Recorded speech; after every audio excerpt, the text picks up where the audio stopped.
Welcome back for another video. I hope you're doing really well.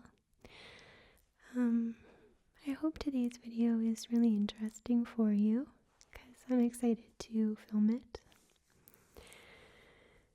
So, this isn't necessarily a true crime in the sense that nothing really bad happened.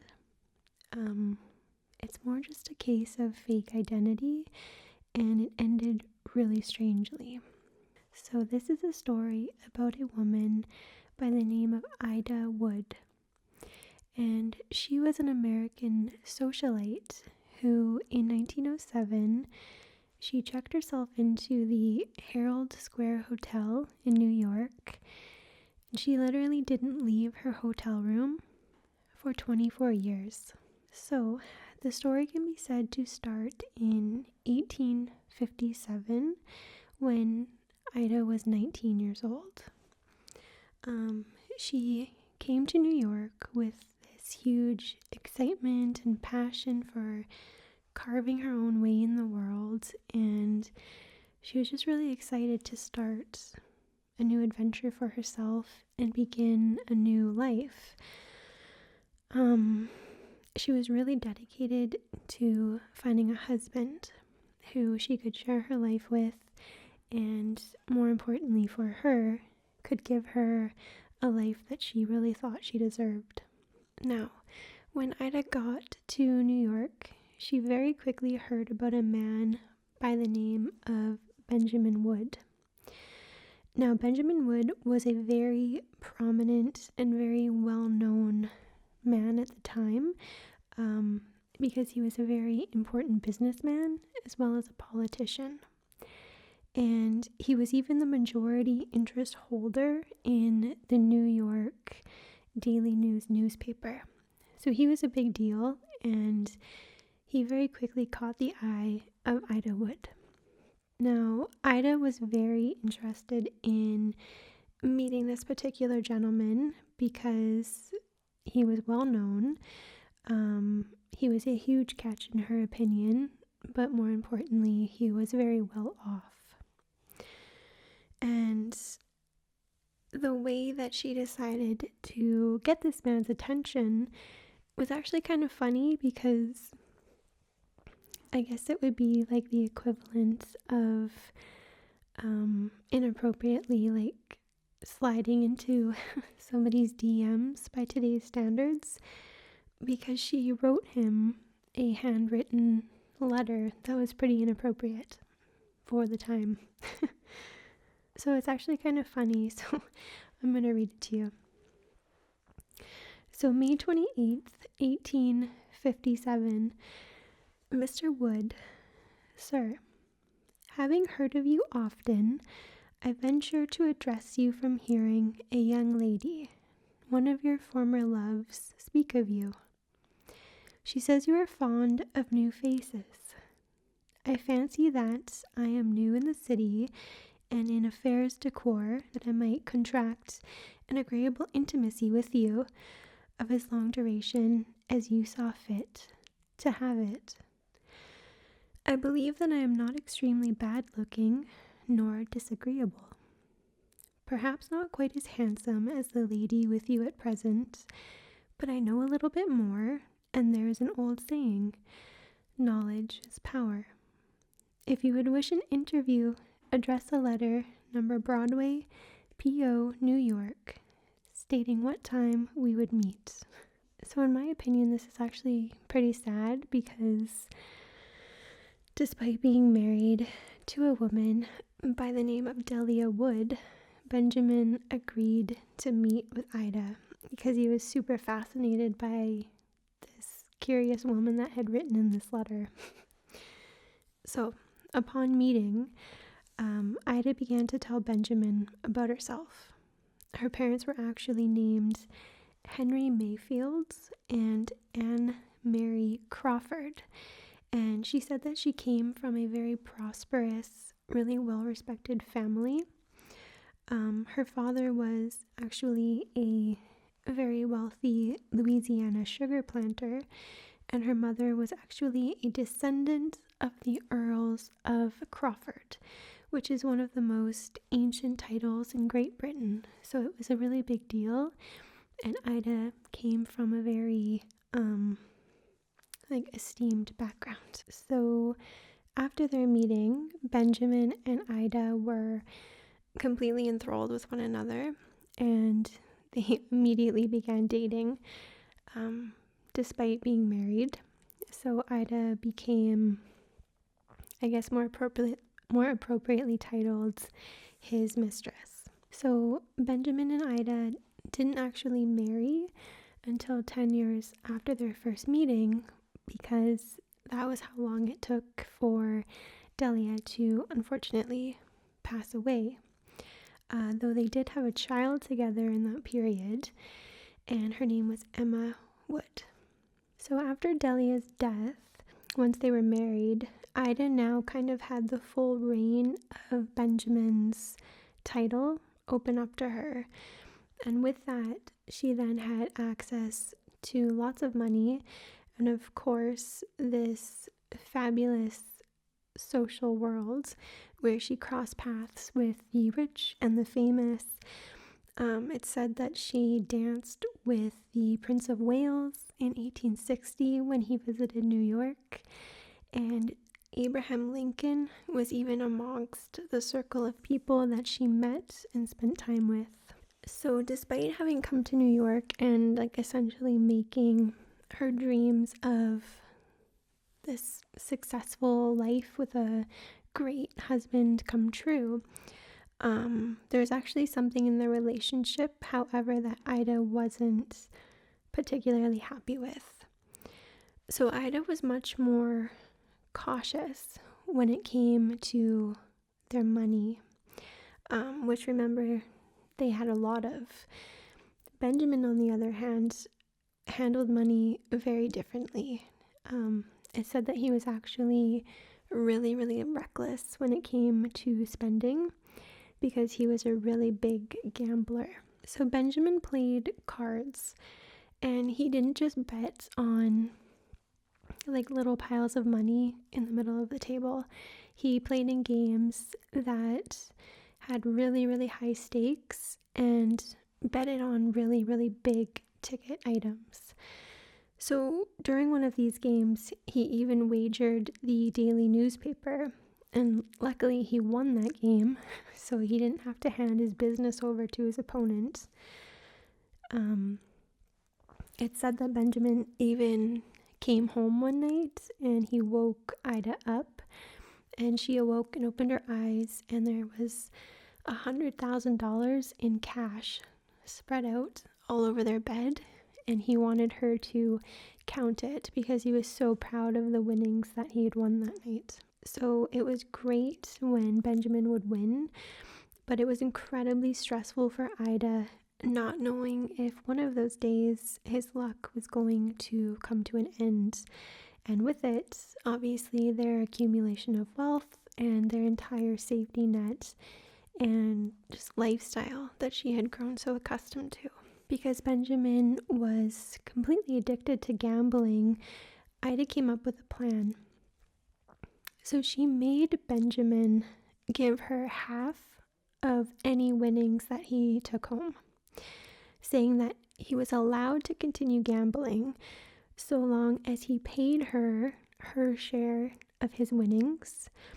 And she also added that he would have to pay her a fee whenever he lost. So she said, I get half of your winnings. And she also added that he had to pay her even though he didn't win anything. This was actually pretty smart of her, in my opinion, because she was trying her best just to ensure that they wouldn't be left with nothing at the end of the day, because she knew that Benjamin couldn't control himself when it came to their money. So when Benjamin passed away in 1900, it said that he had absolutely no wealth left to his name. He had literally bet everything away. And anything and everything that he did have left over was now in his wife's name. And this included all of his businesses, as well as the Daily News newspaper, or the Daily Mail newspaper. So Ida actually continued to edit and publish the paper for about a year because it was something that she enjoyed doing. However, about a year later, she did actually end up selling it, and it said that she sold it for around $300,000, which I'm pretty sure would be around like $9 million or something today. I might be mistaken, but so this was one smart businesswoman, in my opinion, because despite him having lost everything, she made sure to save enough to create a safety blanket, and she ended up even making a huge profit off of it. But sadly, Benjamin was no longer around for her to share it with. So something happened in 1907, and this is where the story starts to take a pretty strange turn. The bankers' panic, or the Panic of 1907, occurred. So this was a huge financial crisis where the New York Stock Exchange actually dropped by 50%. So this led to just sheer panic, where tons and tons of people just immediately withdrew all of their money from the banks in fear that those banks would shut down or stop functioning. So people essentially did not trust the banks and wanted to get their money out of them as quickly as possible. And it is said that the bankers' panic of 1907 probably is what caused Ida to kind of be pushed over the edge. So she had been through just so much stress with her husband's gambling, but of course she had managed to save as much of it as she possibly could and made a huge profit off of it. But here she was again, terrified that all of her wealth was going to possibly disappear. So Ida was also one of the people who stormed into her bank and demanded that all of her money be withdrawn. She went into her bank, closed her accounts, and withdrew nearly $1 million in cash. Now, here is where things start to get really weird, because Ida took her large bag of cash money. She took her daughter Emma, as well as her sister, who was named Mary Mayfield. They packed their belongings and moved into a 2-bedroom suite in the Herald Square Hotel. So they moved in there one day, and this is where they would literally stay for the next 24 years. They became complete recluses, literally never stepping outside ever again. So I'm actually not kidding. Not once in 24 years did the siblings leave this room. The room, as you can probably imagine, fell into complete shambles. It's said that maids never went in to clean because they weren't allowed, and only 2 or 3 times in 24 years did Mary or Ida ever pass soiled bed sheets through a teeny tiny little crack in the door to have them cleaned, and then through the crack in the door brought them back in. So clean bed sheets 3 times in 24 years. In terms of essentials, obviously for survival, it was the hotel staff that would pass them groceries every once in a while when requested by one of them. So again, hotel staff would just pass things to eat through a tiny little crack in the door. And it said that they would order things like evaporated milk, coffee, crackers, bacon, eggs, fish, and then on some occasions, Cuban cigars. So up until this point, the staff at the hotel really had, no idea who was staying in the room. They definitely thought it was really strange that these women never came out, but at the end of the day, they were paying their hotel bills, so it didn't really matter. They did know that, or they assumed that Ida and her sister were very old, very poor women, because despite ordering groceries and things like that, they never tipped more than a few cents at a time. So the staff actually assumed that Ida was just a very poor, fragile old woman who was just very scared and timid. So one bellhop even said that he assumed that the ladies living there were very old and feeble and just terrified to come outside. So he actually made it a habit to knock on their door every single day just to check in on them and ask them if they needed anything, which I think is actually pretty sweet. So the manager, who had been working at the hotel for about 7 years, even he said in all that time he had never laid eyes on either of the women. But 8,760 days after Ida had checked them into the hotel, she was now 93 years old. She actually opened the door fully for the first time since arriving there, peeked her head down the hallway, and shouted at some staff who were cleaning. She began yelling for help to the maids, shouting, "Maid, come here. My sister is sick. Get a doctor. I think she's going to die." So obviously, the first thing that had to happen was Ida had to let people into the room for the first time in over 2 decades because her sister had unfortunately passed away.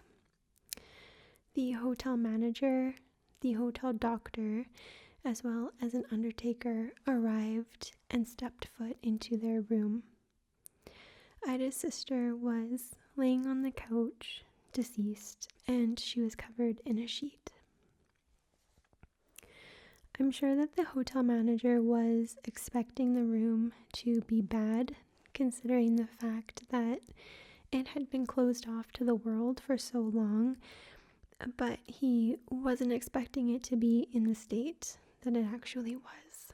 So the room was literally covered with years worth of collected newspapers, several very large trunks, a makeshift kitchen which they had set up in the bathroom, which is where the ladies had prepared all of their food all over the years since the 2-bedroom suite didn't have a kitchen.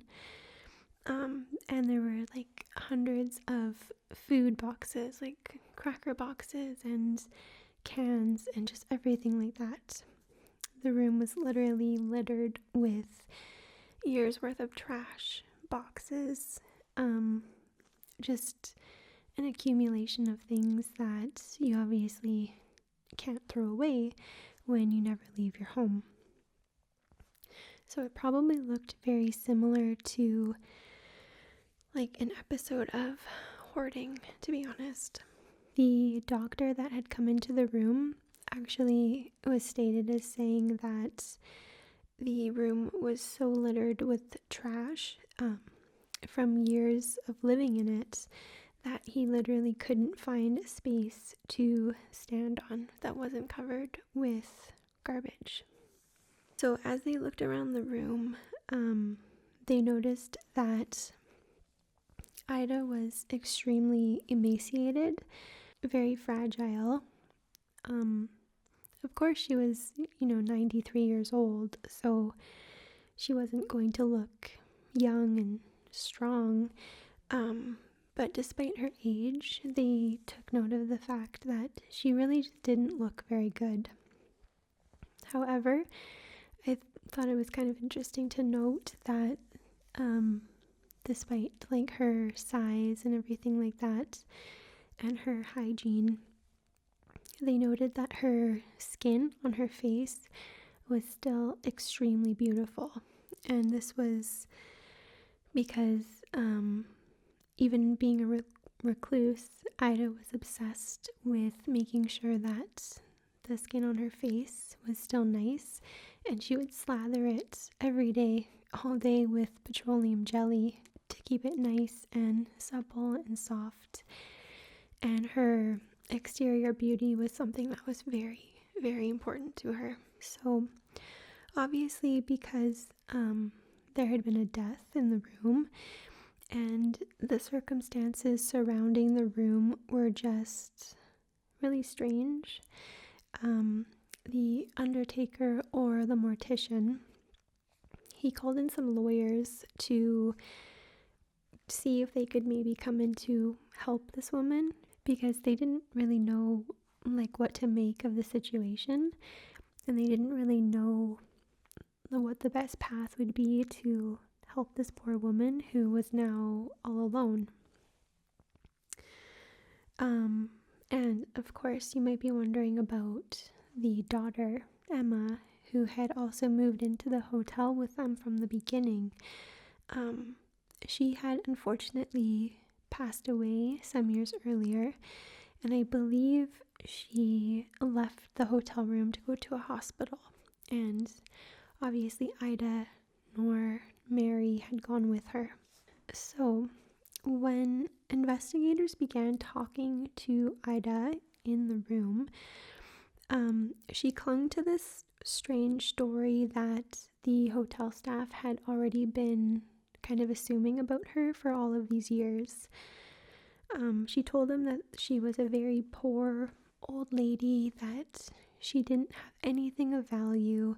She was very concerned with keeping her secret fortune a secret. She didn't want anyone to know that she had a lot of money.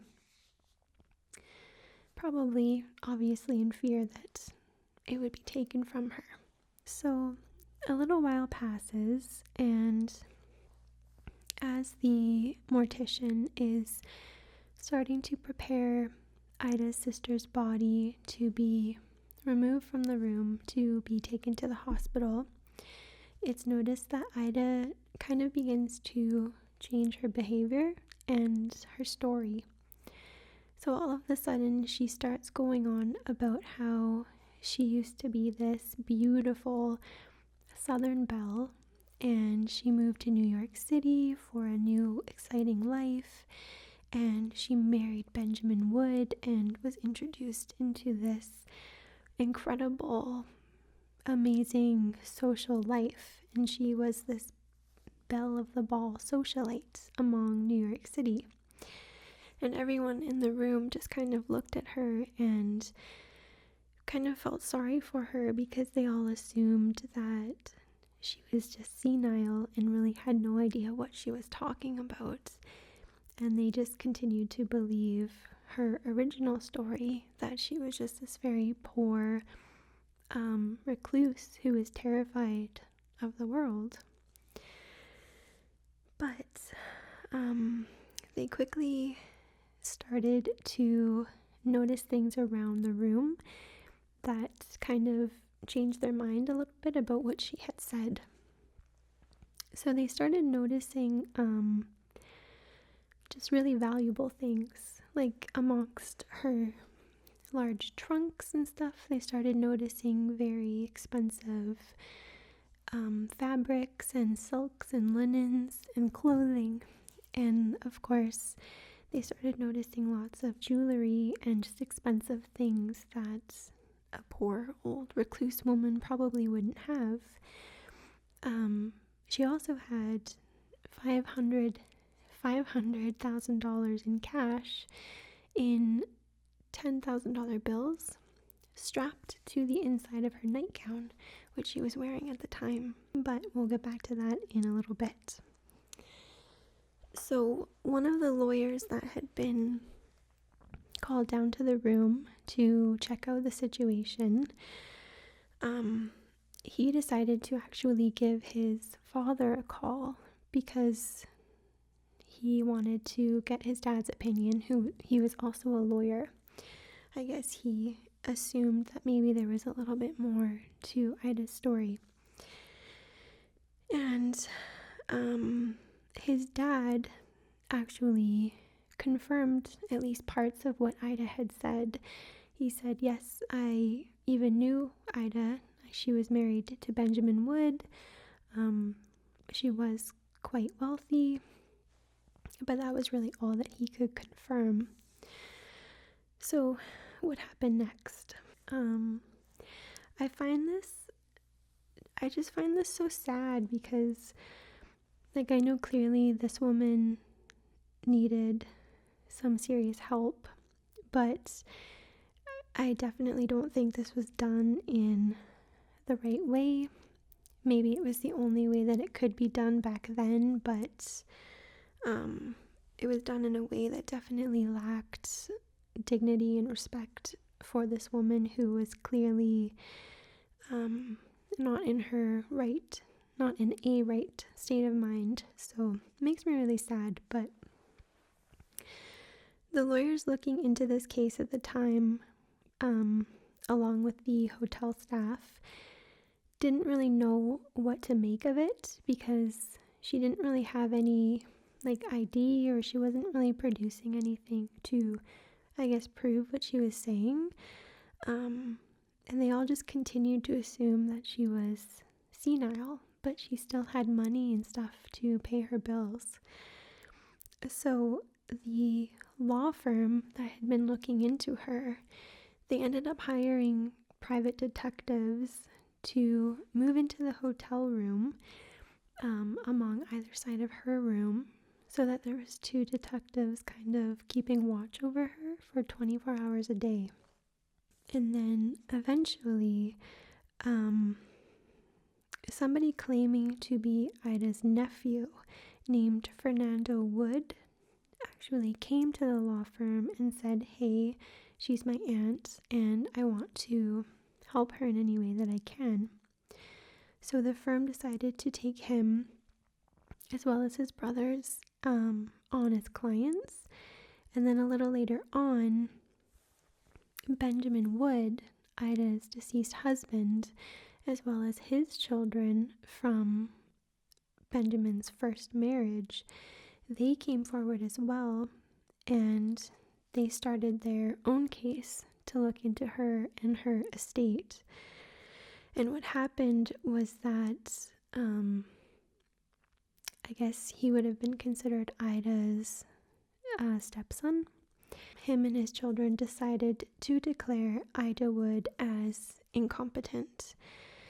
And I guess as her only living relatives, they were able to do this in the eyes of the law. And she was declared unfit to be able to take care of herself.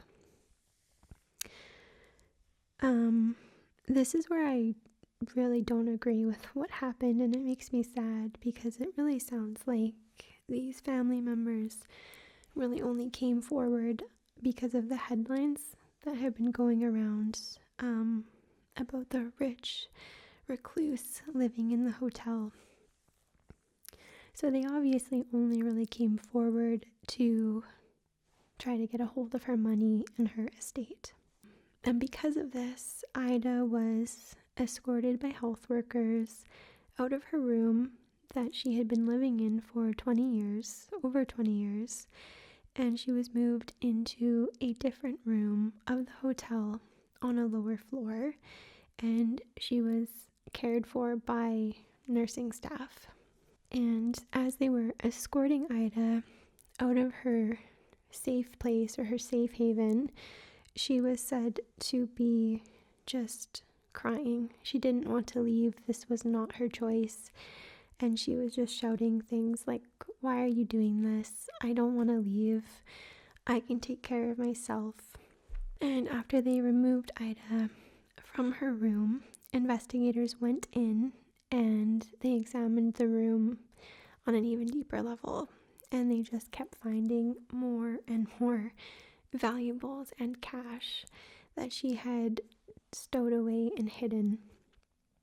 So they found $247,000 $200 in cash. They found Ida's $500,000 in $100,000 bills. She had wrapped that money up in a cloth and hidden it up in her dress. And a nurse had actually snuck into her room while she was sleeping and retrieved it, which is just terrible. They found millions of dollars worth of just luxury, exquisite items. So she had jewelry, these beautiful, exquisite gowns that were worth thousands of dollars. She had diamond necklaces, tiaras, crowns, expensive watches, rare gems. She even had a handwritten letter from Charles Dickens, which had been written to her husband while he was still alive.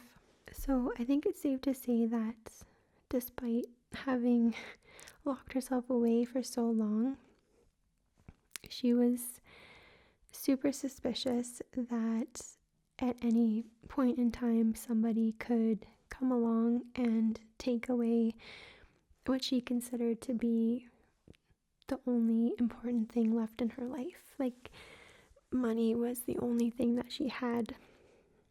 And what makes it so sad is that this is exactly what happened. Like, her worst nightmare actually came true because she had everything taken away from her.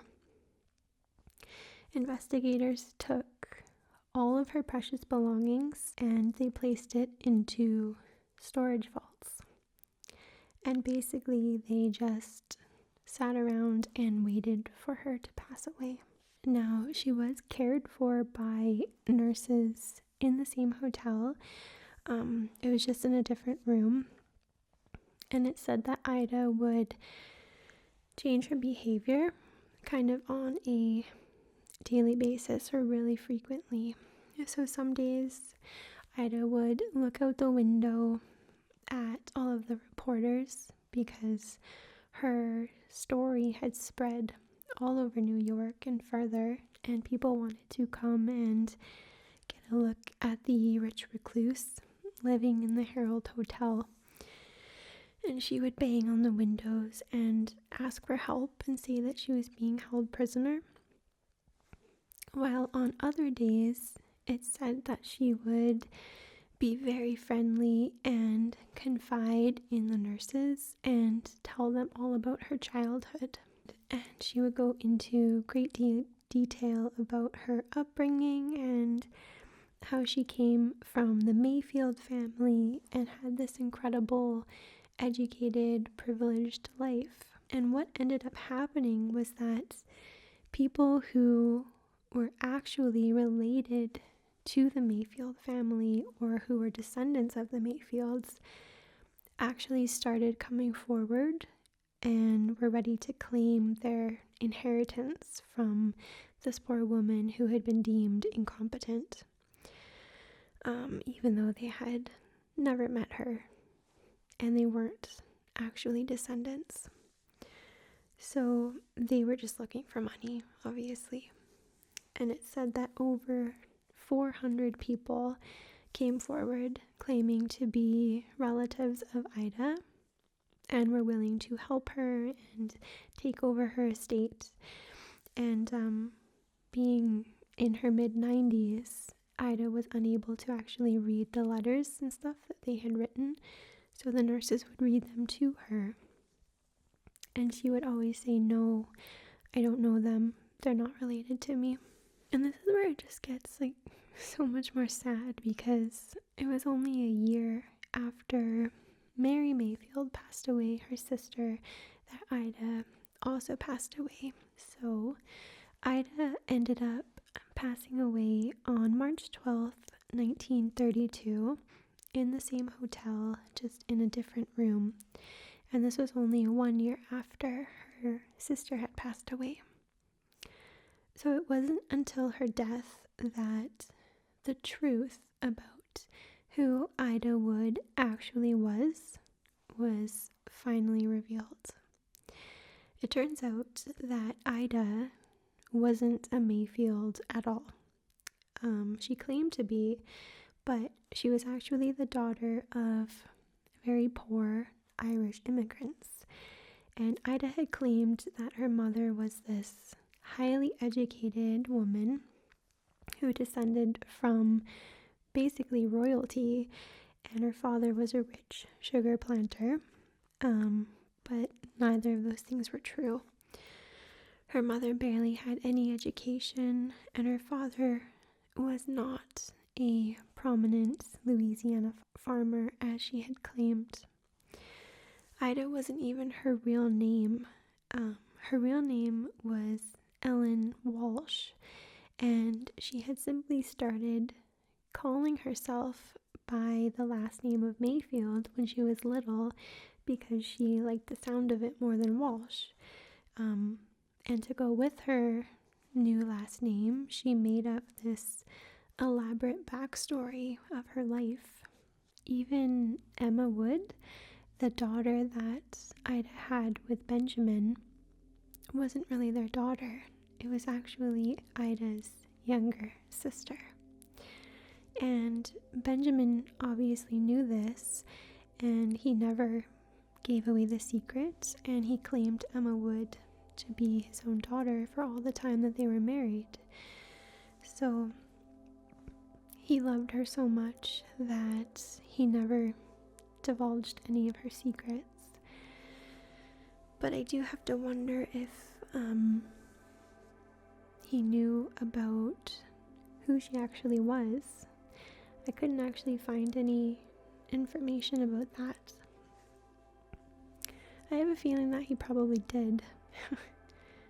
But yeah, it's a pretty interesting story. Not exactly like true crime, like I said in the beginning, but it's kind of more of a bizarre case in history. So I hope you enjoyed it, and if you did, I will be back again soon with another true crime.